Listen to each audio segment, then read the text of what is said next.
have some big news right now. The Trump administration is planning on withholding disaster aid funding for states and cities that boycott Israel.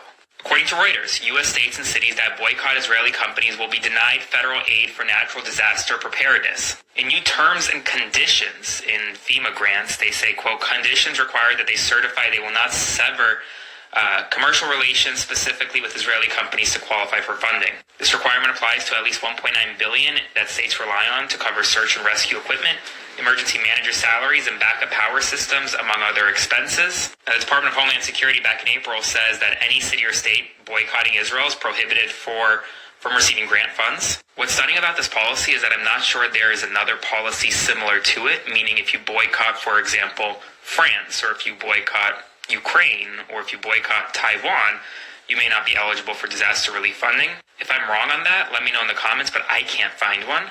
This just came out minutes ago, and I can't believe what I'm reading. The Trump administration just announced minutes ago they will be withholding natural disaster relief funds to states and cities that boycott Israel. If you are a state that boycotts Israel, the federal government will give a big F you and not give funds to prepare for natural disasters that could kill millions of Americans. Trump administration said states and cities will not receive funds to prepare for natural disasters if they choose to boycott Israeli companies. Know that this was something already going on in Texas, but this is now a national law. States must certify that they will not cut off commercial relations specifically with Israeli companies to receive the money from the Federal Emergency Management Agency. If you read that and you don't see that the foreign entanglement of America with Israel is so strong that it's analogous to being an occupied government, this is crazy. America first, right, Maga?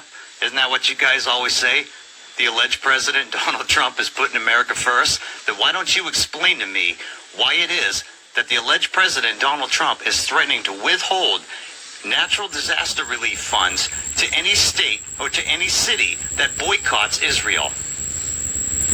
Silence, huh? Crickets. When on earth is it okay for our sitting president to put the priorities of another country before Americans? Before Americans' lives? So we send them all this money, and now we're going to withhold emergency federal funds from any state or from any city that decides they want to boycott Israel? So another country is more important to the alleged president, Donald Trump?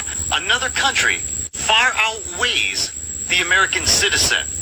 Is this what you voted for? Is this making America great again? Is this making your life better on a day-to-day basis? Please explain to me how this is America first. We're all listening. We would love to hear the reasoning behind this bullshit. And if you are a Trump supporter, do you still support him? Are you supporting this? That another country comes before American citizens? It's not looking like it's to us. God bless.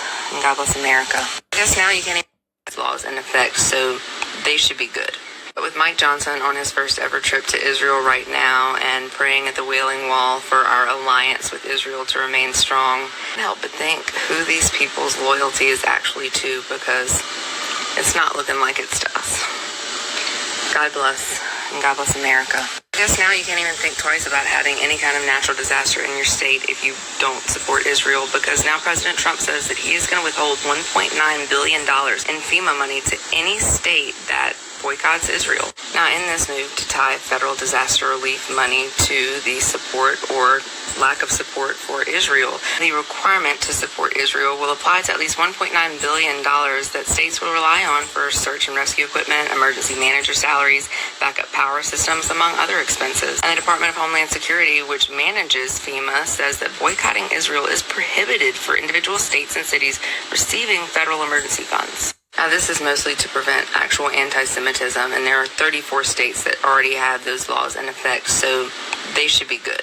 But with Mike Johnson on his first ever trip to Israel right now and praying at the Wailing Wall for our alliance with Israel to remain strong, I can't help but think who these people's loyalty is actually to, because it's not looking like it's to us. God bless, and God bless America. I guess now you can't even think twice about having any kind of natural disaster in your state if you don't support Israel, because now President Trump says that he is going to... Cece, what are you doing? They're talking about coming after people with dual citizenship, Sarah. I have to leave back to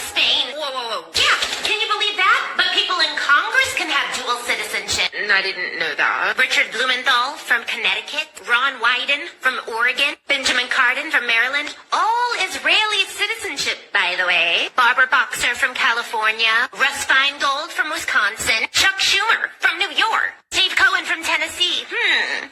Do we see a trend? Oh, that's a lot. Howard Berman from California, Susan Davis from California, Elliot Engel from New York, Bob Filner from California, Barney Frank from Massachusetts, Gabrielle Giffords from Arizona, Alan Grayson from Florida, Jane Harmon from California, Paul Hodes from New York. Oh, so this many members of Congress are not just American, they're Israeli. Nita Lowy from New York, Jerry Nadler from New York, Jared Paulus from Colorado, Steve Rothman from New Jersey, Jan Schapkowski from Illinois, Adam Schiff from California, Allison Schwartz from Pennsylvania, Brad Sherman from California, all Israelis. I mean, it almost sounds like we're the United States of Israel. Obviously, Sarah, jeez. Henry Waxman from California. They're not going to go after them. Yeah, don't you find it funny, how? I don't know what to say. Yeah, well, it's pretty obvious who's in charge here. Not us.